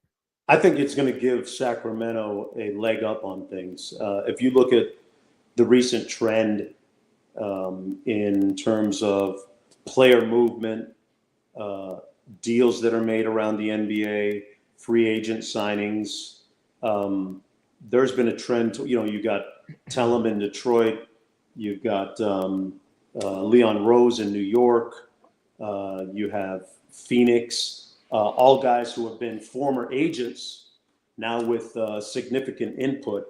And I think BJ Armstrong, with his big background and Scott's experience, I think they'll be able to cultivate the type of, relationships and the climate that will bring about the type of roster that they need, if that makes sense. I think there's a certain amount of nuance and savvy that's required to get that done. And at the end of the day, it's like back in the day, it was always, Boston and Danny Ainge calling Minnesota's buddy Kevin McHale to work out deals, or these things happen in the league. And I think when you have guys that are entrenched that way, it can be beneficial. And I think Sacramento's maybe going to benefit from that this year. We have Mark Jones, the television voice of the Sacramento Kings, and of course, all over ESPN, a broadcasting legend here Mark, we can't keep you all day, but I wanted to ask you. Oh no, I gotta read this text to you because I'm sorry, James. Can you hold No, that? go. Yep. So I just got a text, and I was asking him about something, right? And he says, "This is one of our old guys in Sacramento." Said, "Buddy has really bought in defensively and has really improved his technique. He's more athletic than people give him credit for, and super competitive and embraces the challenge of guarding the other team's better players. He's really embraced being a two-way player and not just a shooter." Jerry Stackhouse. How about that? Wow. So that's Golden Buddy State is Hield. back. That's Buddy That's Hield. stunning. That's stunning. All right, before you get out Sorry of here, about Mark. that, James. That's okay, man. I love it. I love it. Yeah. What is the first move that you're making if you're the Sacramento Kings here? Like, how do you get this thing back on the right path, knowing sort of the deficiencies that they have? Yeah, I think it's a point guard, right? And that's no slight on Keon Ellis, but I think you can bring in a point guard who's ready to contribute pretty much right away and start him or bring him in off the bench. But I think that's probably the most pressing need. And, I think that you make sure that Keegan Murray is taken care of because he's eligible for, his deal. And I think out there in the universe, if you're looking at comps, maybe it's like the Trey Murphy comp, somewhere around there, in that neighborhood. As for, DeMar and Zach and Domas, that's the core. And I think it remains to be seen whether the front office wants to keep it intact or try and get some assets that will bring about that said point guard that I mentioned.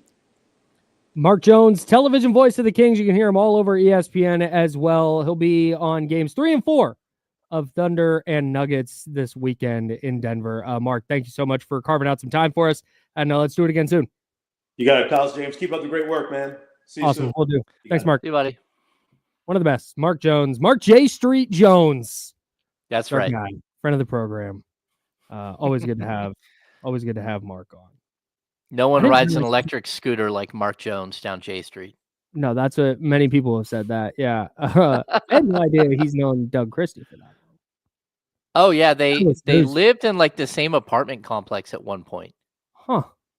Yeah. Sure. As one does. Yeah. Very odd. Well, plus you got to remember Mark is a Canadian guy. He's and Doug was in Toronto. Oh yeah. Huh. Yeah. The Jones brothers, live from Canada. Shout out to Mark Jones, friend of the program, television voice of the Kings. Aldrin J said Jimmy Butler really bullied Buddy Hield into being a better player. I legitimately think that's what's happening. Someone needed to. But I'm dead serious. Like, I know this is a haha, but also I guess kind of true. Anyways, yes. Really cool to just hear from Jerry Stackhouse mid interview. That was great. Shout out to Mark Jones. James, appreciate you setting that up. Oh, we got the handoff next. We do. Oh my God. Oh, we have to go and stuff. Oh, okay. Wow. Okay. We got to step aside. We got the handoff coming up. One of D-Laura Casey will be in here, and we'll talk about the NBA postseason. That's James Ham. That's Joe Brazil. I'm Kyle Madsen. We're late and sponsored by Jiffy Lube. Yep.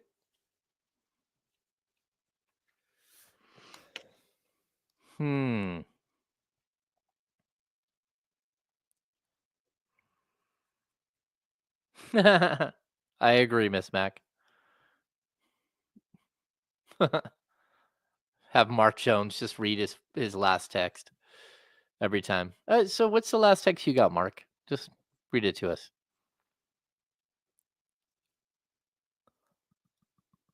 I'm happy for Buddy to have this opportunity to get out there and like have success. He is a good dude, and he's one of the hardest workers I've ever covered in Sacramento. Just like a really, really hard worker.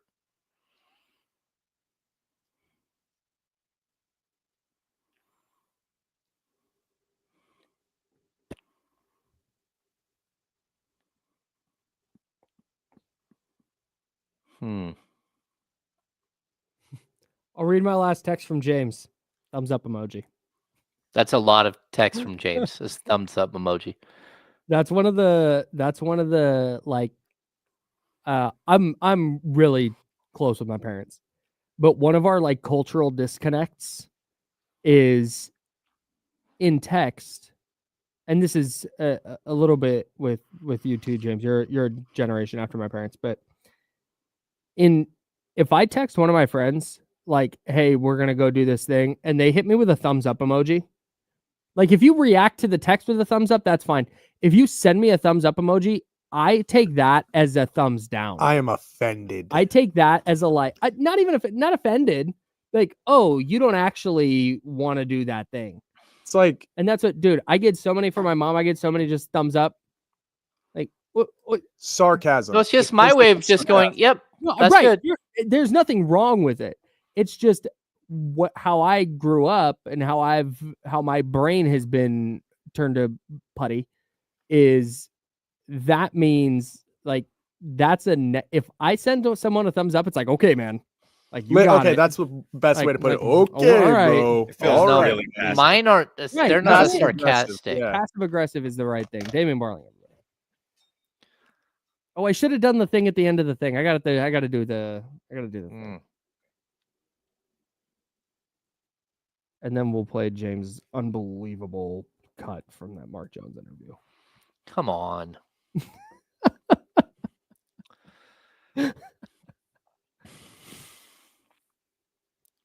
Every once in a while, I'll say something and I'll be like, I hope nobody heard that. And just immediately the chatty house just, all right, I see you guys. The chatty house doesn't miss anything. No. Nope. See, this is, yeah. We'll literally be like, hey, Ma, we're going to do dinner tonight. You want to go do this and that? All right. Just an easy way of saying yes, Kyle. That's it. And that's what she means. She's fired up. But that my brain does not. Feels passive aggressive. Nope. Now, back to the Insiders with James Ham and Kyle Madsen, brought to you by Jiffy Lube on ESPN 1320. Just catching L's on Underdog, guys. Partially because games aren't going the way I thought they would. But partially because I'm just not very good at picking Underdog. No, it's fine. Part of it is daily fantasy. So it's a higher or lower on at least two player stats. You can turn $1 into $1,000. Like, you know all this stuff. NBA playoffs are a really good time to jump in, not just because of their extender promo, but because we got WNBA starting, MLB season's in full swing. We'll have the hockey playoffs going on. There's a ton of sports to choose from. But I try and lock in for the NBA playoffs because those are the things that I'm locked into the most right now. It's just not been going well for me. I try and kind of figure out, okay, here's how I think this game's going to go. So I think this guy's going to do that. I didn't try and get fancy with this one tonight. Here's my lineup tonight. Jason Tatum, I'm going higher than 5.5 assists. I think the Celtics are going to make a lot of shots tonight. He's going to facilitate. I'm going higher than 5.5 assists for Jason Tatum. OG Anunoby, I'm going higher than 16.5 points because I have done that with OG Anunoby a lot in my lineups, and he goes higher than 16.5 often enough that I feel good about it. And then Jaylen Brown, higher than 1.5 made threes. The Celtics are going to have a regression to the mean game. And I think Jaylen Brown is going to be part of it. I'm going higher than 1.5 3-pointers made with my 50% profit boost token. My entry gets bumped up 50% for a game 2. So I'm fired up for that. And I'd be fired up if you joined me on Underdog. Download the Underdog app and sign up with promo code KYLEM. That's KYLEM to unlock a special offer of up to $1,000 in bonus cash when you make your first deposit. That's promo code KYLEM. KYLEM. Must be 18 plus and present in a state where Underdog Fantasy operates. Terms apply. Concerned with your play, call 1-800-GAMBLER or visit www.ncpgambling.org.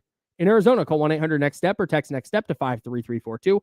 In New York, call the 24/7 Hope line at 1-8778-HOPE-NY or text HOPE-NY. It's time now for the handoff. Taking the handoff from James and Kyle today, here's D-Lo, Damian Barling. There he is. What's up, man? Chilling? How are you? I'm great. This feels weird. Oh, being straight up. Yeah, because usually you sit over there because James is there. This feels weird to me. I got you. Yeah, we're the ESPN crew is down bad. We got James at home. You're back. Kenny. I don't know when Kenny is coming Me in. being I think back he's means coming. we're down bad. No, it's just we can't link up. Like we have like you're back. Yeah. James is out. KC is going to be later.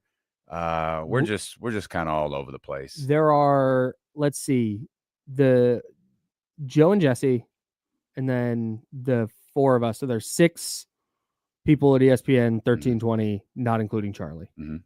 So there's 6 of us, and I don't think we've all 6 been in the dial. I'm trying out the building names. Mm-hmm. None of them are working. None of them have been in the complex. The Ridge. I don't Feels like like the dial is like this soap. Dial soap. So the 6 The of volcano. us. The volcano. The 3010. Inside the 3010. Ooh. The 3010. 30 Ridge, like 30 Rock. I like 3010 better than 3010. I was kind of going for 3010 90210 vibes there, but why? I don't know. Well, I have no idea. Joe, look at him. Jesse, have him run a lap. That's in back. That's in back. The 6 of us haven't been in this building. Perry over there, relax. The 6 of us haven't been in this building together since last Wednesday. That's when I it's been a absolutely week. would have thought it was longer than that. Because that was the last day I was in. Because Okay. Wednesday night is when I started not feeling well. Yeah. Okay. And Tuesday I was back, but Kenny's been out. Mm-hmm. Now James is out and Kenny's out. Mm-hmm. I didn't feel good at all last night. No. I might have gotten James sick. Stay your ass at home. I was telling Kyle my sleep score is a 46 out of 100. Oh, that's not good. Do you wear the Aura ring? Is that what you wear? Or how is that? Yeah, there you go. Yeah. 46 is a tough look. Is it? I've had those before. They usually encompass like a lot of bourbon the night before to get a 46. Like to just not feel well and get a 46 is crazy. I'm pretty sure I got a 48 after Complex's party, and I think someone roofied me at that party. I'm positive somebody drugged me at that party and still got a higher score than you did last night. Yeah, That's like tough. That's the a tough bourbon. score. The bourbon doesn't usually hurt like that. Usually that just puts me to sleep. But yeah, I started not feeling good around 9 or 10 last night. Just couldn't sleep. Tough Stay luck. your ass at home. I'm learning to deal with young, like kids' illnesses now. Like that's something I've never. You have no chance. Yeah, I'm learning. Like so, the 4-year-old was sick the last couple of days, and my first instinct is, do I have to be around her? Mm-hmm. Yes. Yeah, she's 4. You don't get to quarantine a 4-year-old. Hey, you're good, right? You don't need what? No, stop crying. What do you? I know you're not in that cabinet. I'm gonna slide the food under the door. No, gross. No. Why are you sweating like that? Yeah, not good. You don't get to do that. You can't. There's no one to fill in for me. Just stop. Yeah. No, you think that you can kind of put a divide there, but no, they'll just like sick as a dog, walk up and curl up next to you, and you're like, well, here we go. Yeah. All in. Yeah, that's it. That's it, man. The Warrior season over? No, it's not. My first instinct was, yep. Especially the way he hits the shot, turns around, and just like immediately is like he's right. motioning He didn't even to the try bench. and run. It was like, oh, okay, well, that's it. Because if you're lucky, that's a week. If you're like really lucky, perfect. Yeah, that's a week. It's probably 2 if you're just moderately lucky. Yeah. So you're starting to look at getting wiped out for the series at this point. Yeah. When Minnesota didn't come back, when they didn't use that opportunity to come back, and they let Buddy for the second time in as many games, not against them, but just in consecutive Warriors games, go, get on a heater. I didn't join the Timberwolves bandwagon until yesterday, and I won't back off. I do not like that basketball team. Like I just told Jesse yesterday. I just told him yesterday. I'm like, okay, I was probably wrong about them. They're better than I give them credit for. Like they're legit. Like Anthony Edwards is the one. Like I see it. I think this is a real interesting matchup because Jimmy is super tough. Then you got Steph. Now you take Steph out of that, and it's like, okay, every figurative dollar I'd ever wager on Golden State is because of Steph Curry, no doubt. And without them, it's like I don't know. But when Minnesota didn't attack, I just went back like I don't like them. Get me out of this. Like they stink. I don't like them. So my instinct is I don't know how you overcome Steph being out, but if you can get something like what you've gotten recently from Buddy Hield, and I'll take the 30 and the 24 or whatever it was. He's not turning the ball over. Yes. Like he's not, with the exception of the, shorts, he's not a punchline. He's playing well. And give me that with Jimmy, role players stepping up. I'm going to stop short of saying it's over. I'm going to stop short of saying the Warriors season is over. Okay, so two things. Number one, I'm watching the same thing you are, except for the fact that like Naz Reid is, I don't know what I would give up if I were the Kings. But like, I don't know there's a way for them to go get him, but my goodness, that dude would be the perfect fit. Also, awesome. Cash Digital Media here in the chat said, looks like BJ Armstrong is not a fan of what the Kings are doing. That's a good thing, right? Yeah, same. Like, no one should be the happy. Kings aren't good. They won 40 Also games. Yeah. Like, I'm sorry. Raise your hand if you are. Well, Kenny's not here, so. No. I texted a group of friends who I talk hoop with. It's 6:05 p.m. Now, keep in mind, the game didn't tip off until about 6:40. I'm already pissed at Buddy Hield. Oh. I texted that at 6:05, and then the dude comes out wearing the wrong shorts. Yeah. Come on, man. And then he blamed it on Jimmy, which was just great. So good. I love the dynamic between Jimmy Butler and Buddy Hield. Like they're the perfect, like, opposite human beings. Like, it's terrific. I think you're going to be back on the Timberwolves bandwagon after game 2. You think so? There's an ascension to the meet. They are 15 of their last 76 from 3. I think it is. Yeah, it's bad. Yeah, and it's and really this isn't bad. a bad 3-point shooting team that's gotten worse. They were a good 3-point shooting team this year. They are going to have one of those games where they go 20 of 38. Yeah. Or something silly, and that'll win them a game. They've just got to have that ascension here at some point. Like, just the math says they will. So I'm going to remain. I will not get off the Anthony Edwards bandwagon. Like, okay. I'm a rock with Ant, but this team as a whole, I'm just not a watching. Nikhil Alexander Walker guy. I'm just watching. Like, whatever, man. Yeah. Whatever y'all do is fine. Like, you win, you lose. I can't invest in you. I can't take them seriously. There's a real chance they go to the finals. Like, absolutely. We're all on board here, right? Absolutely. Absolutely. They are a really tough matchup for the Nuggets. And if they're going to beat the Warriors without Steph, which I think they will, assuming Steph doesn't come back miraculously by game 5. Are we out on the Thunder?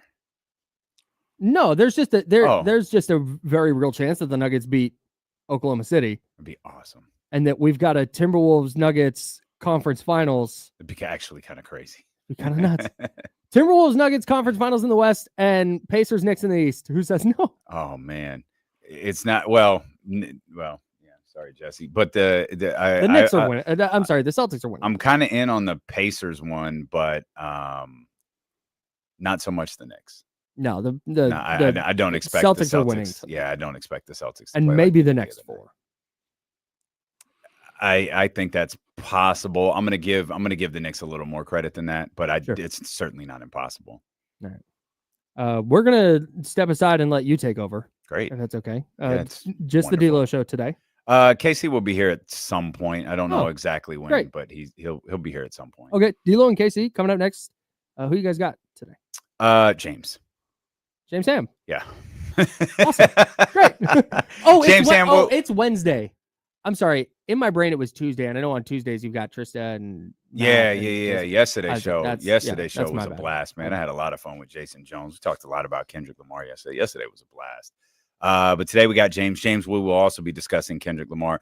We'll also talk, everything that the Pacers did after the Tyrese Halliburton trade is why they're here, why the Sacramento Kings are constantly retooling. That's it. For James Ham and Joe Brazil, I'm Kyle Madsen. We've been The Insider, sponsored by Jiffy Lube here on ESPN 1320 Sacramento Sports Leader. D'Lo and Casey are next. We're back tomorrow at 10 a.m. on this very radio station. Till then, drink water, be nice, people. See you.